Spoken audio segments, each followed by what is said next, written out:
Assalamualaikum warahmatullahi wabarakatuh. Selamat berjumpa lagi di channel Sampurasun Dulur. Saudara-saudaraku, para pendengar di mana saja berada, mari kita lanjutkan lagi cerita bersambung yang berjudul Nyi Rambut Kasih. Dan untuk saudara-saudaraku yang baru gabung di channel ini, jangan lupa like, comment, subscribe, dan juga nyalakan tombol loncengnya.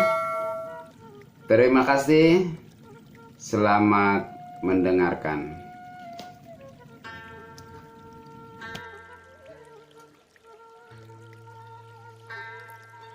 Saudara-saudaraku, para pendengar yang saya cintai di mana saja berada, mari kita lanjutkan lagi cerita Nyi Rambut Kasih di bagian yang ke-6.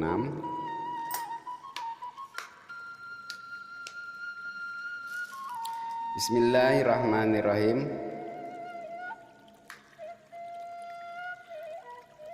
Para patih Gedang Cigobang, Gedang Kulur, dan Gedang Mardapa teramat heran bukan kepalang. Bukan saja heran, tapi juga jengkel karena merasa dipermainkan. Betapa tidak, sebab jelas sekali terlihat oleh mata kepala mereka sendiri. Orang yang sedang mereka kejar itu masuk dan bersembunyi di dalam rumpun pepohonan di depan mereka. Tapi ketika rumpunan itu serempak diserbu, di dalamnya tak ditemukan siapa-siapa. Padahal cermat sekali mereka mengepung tempat itu. Kuping dan mata dipasang tajam-tajam hingga tak satu suara dan benda bergerak yang luput dari pengindraannya.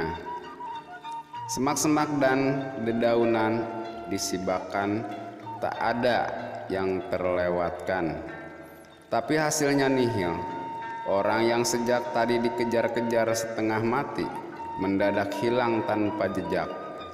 Tinggal mereka bertiga saling termangu dalam kebingungan.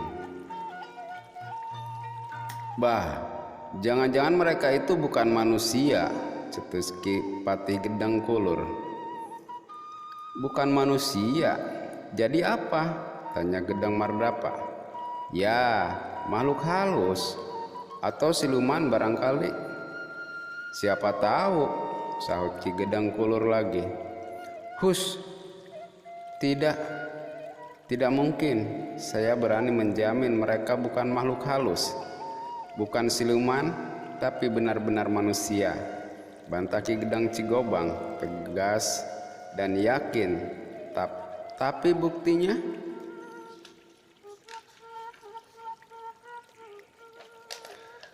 Itulah, saya juga tak habis mengerti, dan baru kali ini saya mengalami kejadian seperti ini, kata Gedang Cigobang geleng-geleng kepala. Kalau saya sih pernah, celetuk Gedang Kulur. Pernah? Di mana? Tanya Gedang Mardapa sungguh-sungguh. Di rumah. Kapan? Waktu menangkap tikus, jawab Gedang Kulur terkekeh-kekeh. Goblok, ketus Ki Gedang Mardapa terkecoh. Ditanya sungguh-sungguh, taunya malah melantur, lutuknya lagi. Sudahlah, sekarang bagaimana langkah kita sebaiknya? Apa kita teruskan mencari mereka, atau kita cari sekali lagi di sini? Potong Ki Gedang Cigobang minta pendapat. Patih Gedang Kulur dan Gedang Mardapa tak segera menjawab. Keduanya sama-sama berpikir tentang apa yang sebaiknya mereka lakukan. Ki Gedang Mardapa, bagaimana kira-kira menurut pendapat sampean? Tanya Ki Gedang Cigobang lagi. Ya, sulit memang. Soalnya kita tak dapat memastikan apakah mereka itu terus lari atau masih berada di sekitar sini. Jawab Ki Gedang Merdapa bingung. Benar, itu masalahnya, timpal Ki Gedang Kulur. Jadi, bagaimana pendapat sampean? Kita sekarang tangkap Ki Patih Cigobang lagi. Tanggap Ki Patih Cigobang lagi. Terserah Ki Patih saja, tapi bagaimana kalau begini? Usul Ki Gedang Kulur. Tadi kan kita lihat sendiri, mereka itu jelas larinya ke sini, betul kan? Ya, betul lalu. Nah, penasaran, bagaimana kalau kita cari saja sekali lagi? Dan caranya kita gempur saja tempat ini. Ya, rerumputan itu kita bebat habis. Setuju? Setuju, mufakat. Dan kalau ternyata masih tidak ketemu, apa boleh buat? Kita laporkan saja kepada Sri Baginda Ratu secepatnya. Setuju? Setuju, mufakat. Jawab kedua patih lainnya sependapat. Kalau begitu, mari kita laksanakan. Ki Gedang Kulur memutuskan. Maka pencarian terhadap Pangeran Muhammad dan istrinya yang disangka penjahat itu diulang sekali lagi. Semua rumpun pepohonan kecil di tempat itu pertumbangan, ditebang golok-golok mereka yang panjang dan tajam. Rumput ilalang dan semak belukar lainnya dibabat pula habis-habisan. Biar orang yang mereka cari kena tebas sekalian, pikir ketiganya gemas. Sekejap saja pekerjaan selesai. Pencarian ulang di tempat tersebut berkali-kali dilaksanakan, tapi hasilnya tetap nihil. Jangankan orangnya, jejaknya pun tak mereka temukan. Benar-benar heran, kemana larinya anak manusia itu? Ketiganya geleng-geleng kepala, geram dan kesal sekali. Nah, kawan, sekarang nyata sudah. Mereka tak ada lagi di sini, entah kemana larinya. Kita tidak tahu dan kehilangan jejak. Sebaiknya kita jangan membuang-buang waktu. Sekarang juga laporkan peristiwa ini segera kepadanya. Bagaimana? Kemudian kata Patih Cigobang.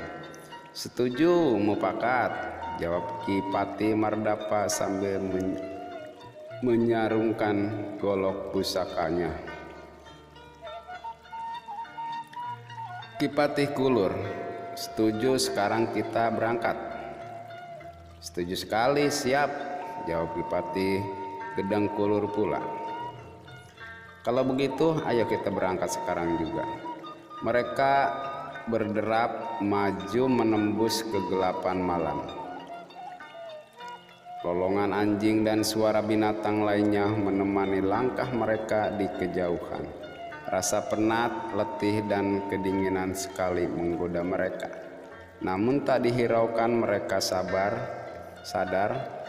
tugas mereka belum selesai. Keesokan harinya baru mereka sampai di istana kerajaan, langsung menghadap Sri Baginda Nyi Rambut Kasih.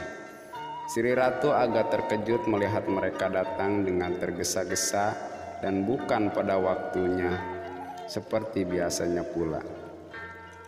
Oh, Paman, ada apa rupanya datang tergesa-gesa sekali? Dan pagi-pagi buta begini? Sri Ratu langsung bertanya.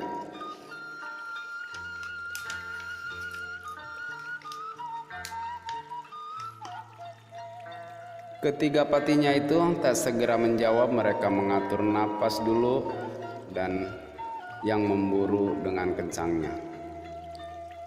Tapi selain itu, sebenarnya mereka merasa takut dan ragu-ragu kalau rajanya marah setelah mereka melaporkan kejadian semalam dengan terus terang.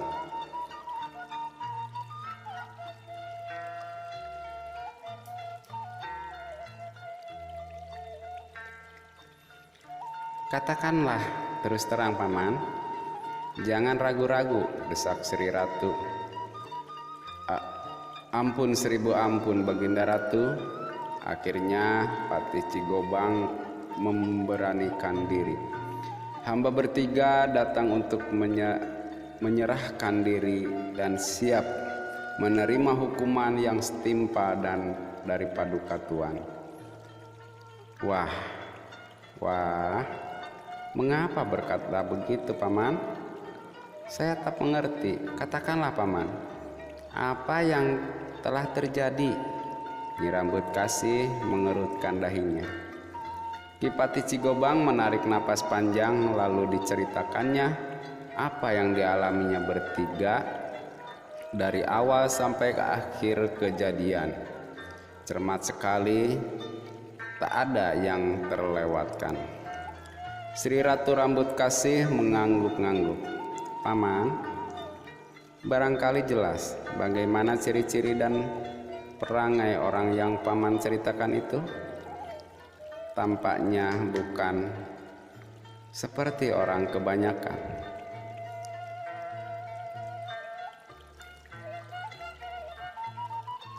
Tampaknya bukan seperti orang kebanyakan, Paduka Tuanku. Perawakannya bersih dan tampan, tapi keduanya pengecut. Berkali-kali diperingatkan agar mereka berhenti, tapi malah terus lari. Itulah sebabnya hamba lakukan keduanya. Mungkin orang yang bermaksud jahat. Ki Gedang Kulur Mardapa ikut menjelaskan sekali lagi. Sri Ratu mengangguk-ngangguk, lalu tercenung. Sejenak ia jadi teringat akan mimpi buruk dan wangsit yang diterimanya tempo hari. Mungkinkah mereka itulah orangnya yang dikatakan sebagai utusan dalam wangsit itu? Siapa tahu benar adanya, pikirnya curiga. Paman Patih, kalau begitu Paman bertiga harus segera kembali lagi ke pelosok. Kerahkan semua petugas keamanan, cari sekali lagi orang itu sampai dapat dan tangkap hidup-hidup. Ingat, jangan dianiaya, perlakukan dia dengan baik. Mengerti, Paman? Nyi Rambut Kasih segera mengeluarkan perintah. Mengerti, Baginda Ratu. Sembah ketiga patinya serempak. Berangkatlah sekarang juga, saya tunggu hasilnya.